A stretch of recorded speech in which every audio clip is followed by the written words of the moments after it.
Bienvenue sur Balti Channel. Dans un épisode précédent, nous avons évoqué les fausses coupes que peuvent utiliser un tricheur ou son complice. Mais que se passe-t-il quand après avoir mélangé, le tricheur doit donner le paquet à couper à des mains innocentes, à sa droite ou à sa gauche?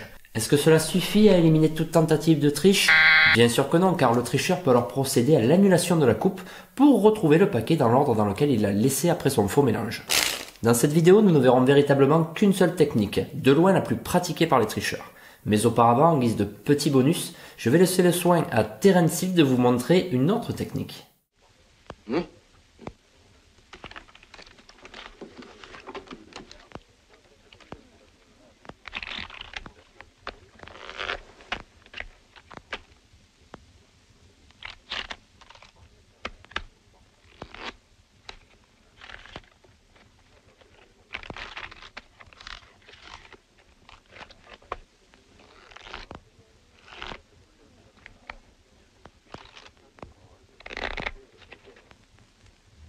Et chez moi, avant de jouer, on coupe les cartes.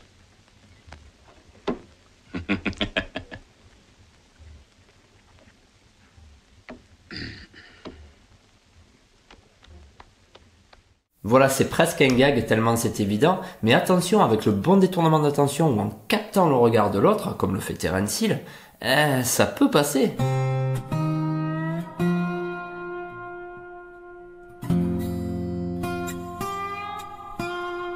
Mais me direz-vous, pourquoi un tricheur tenterait une manipulation aussi grossière et flagrante qui a de grandes chances d'être remarqué? Eh bien, tout simplement parce qu'il ne risque rien. S'il est pris, il lui suffit de dire... Sérieux? Pardon, pas fait attention, vas-y recoupe. Et voilà. La véritable technique que nous allons voir maintenant est déjà beaucoup plus délicate à réaliser et nettement plus utilisée par les véritables tricheurs pour qui elle constitue une technique de base. Petite démo, je mélange, on va dire qu'il y a le 2 de carreau dessous et le roi de pique dessus.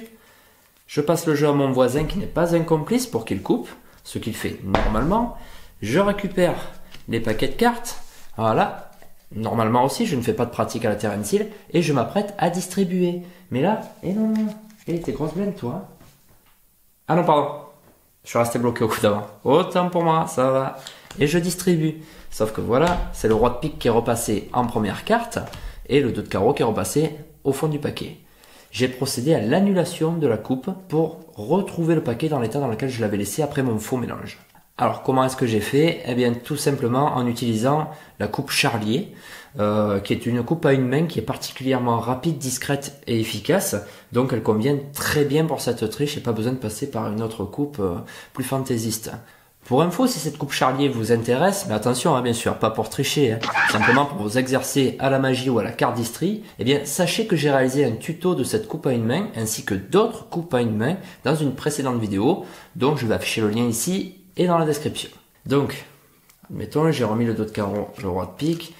Quand la personne à côté de moi a coupé, j'ai récupéré les paquets et j'ai récupéré un break, ce qu'on appelle un break ou une brisure en français. Voilà, donc un écart entre les cartes que j'ai maintenu. Donc là, il y a le 2 de carreau. Et là, la première du paquet, c'était le roi de pique. Voilà, donc ils se retrouvent dans le sens inverse, les deux demi-paquets. Là, j'ai maintenu ma brisure, voilà, que je maintiens exagérément pour bien que vous la voyez. Hop, je vais prendre le paquet pour distribuer et là, comme par hasard, je vais m'apercevoir de quelque chose sur ma gauche pour me permettre de me tourner et de passer mon épaule et mon bras par-dessus le demi-paquet, par-dessus mon autre main. Mon autre main ne va pas pour autant quitter la table, elle ne va pas passer en dessous de la table, simplement elle va devenir légèrement invisible pendant quelques secondes, elle va être masquée et là, sous mon bras, je vais pouvoir pratiquer la coupe charlier et remettre donc les deux demi-paquets dans l'ordre dans lequel ils étaient avant. Il y a un tricheur à cette table.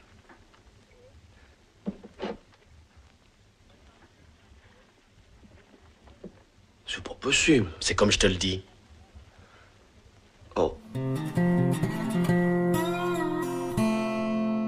Les parades, eh bien, il n'y en a pas vraiment. Simplement, soyez vigilants et si vous avez un doute, sachez qu'en théorie, n'importe qui autour de la table peut à tout moment, avant la donne, demander à couper le paquet une fois de plus.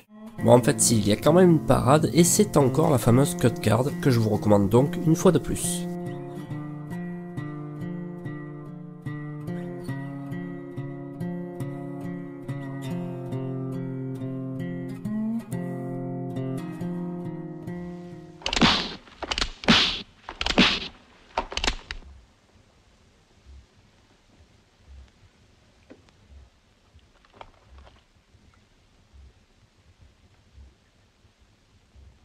Un coup je dégaine, un coup je cogne.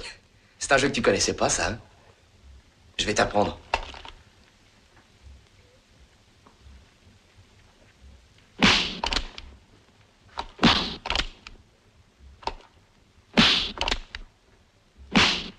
Arrête, il est tard. T'as compris?